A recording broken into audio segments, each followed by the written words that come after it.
Gaur, Kirmenen jarraitzailea. Eskerrik asko. Opa, Kirmen! Zer? Kirmen zara, ezta? Algortakoa. Ezara nirekin gogoratzen? Zuen bizilaguna izan nintzen txikitan. Egia! Barkatu, betaurrekoak zikin xamarrak nituen eta zikinkeria honekin ez dute zertxore ikusten.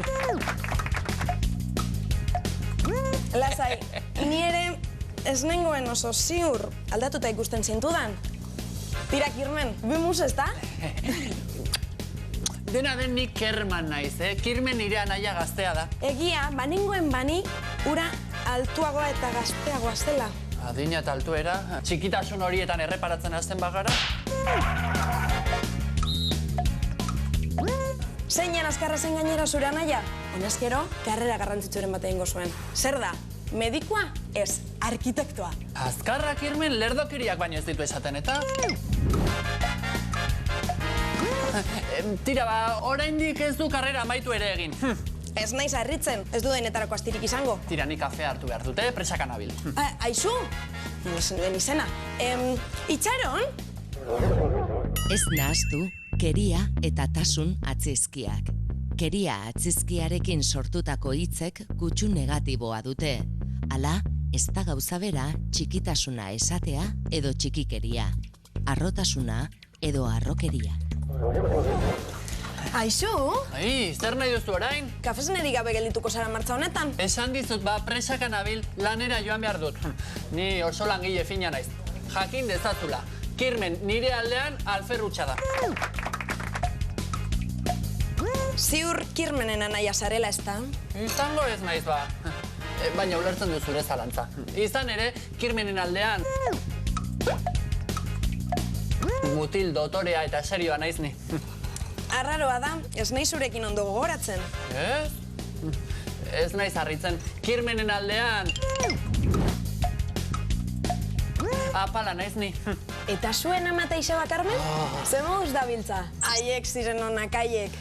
Amaren aldean ondo dabili, zeba, Carmen. 20 urteko neska gaztea dirudi. Hori sasoia. Bai, emakume maitagarriak.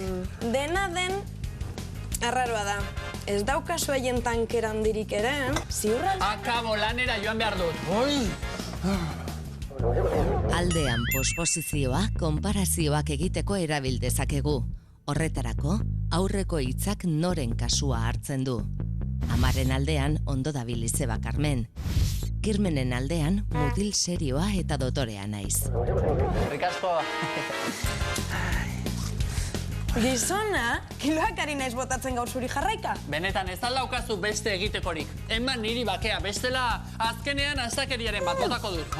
Lasai, nik galdera bakarra egin nahi nizun. Kalderak. Zure aldean santuak dira paparatziak. Gainera, txepelkeriak baino ez dituzu galdetzen? Kirmen gora, kirmen bera, neskarik baduen, ezkontzeko asmorik baote duten. Horrelako xehetasunak jakin nahiko dituzu, ezta? Tira, ez legoke gaizki. Ez dut beste adierazpenik egingo. Galdetu berari, hor konpon. Baina nik gauza bakarra jakin nahi nuen. Zure aldean belarri fina daukate gorrek. Ez altzaizu argi geratu lanera joan behar dudala eta presaka nabilela. Bai, eta horrexegatik nire telefono zenbakia eman nahi nizun. Beste batean, lasaiago geratzeko. Hori altzen. Tira, mila esker, zeinen letrapolita, hori garbitasuna. Barkatu lehen esandakoa astakeria guztiak. Presaka nabilenean urduri jartzen naiz. Eta urduritasunak itxutu egiten hau. Ulertzen dut. Noiz geratuko gara? Nahi duzunean. Bilbon hobeto ez da? Algorta ez dago gaizki, baina algortaren aldean aukera asko ditu Bilbok. Niri berdin dit, Kirmenek aukera dezala. Nik Kirmenek nahi duena ingo dut. Kirmen! Anaiarekin jeloskor ibiltzen da gure Kerman. Lehen dabiziko zatian ikusi dugunez, keria eta tasun atzizkiekin sortutako hitzek ez dute esan nahi bera. Kutsu negatiboa emateko erabiltzen dugu keria atzizkia. Esate baterako, harrokeria edota astakeria.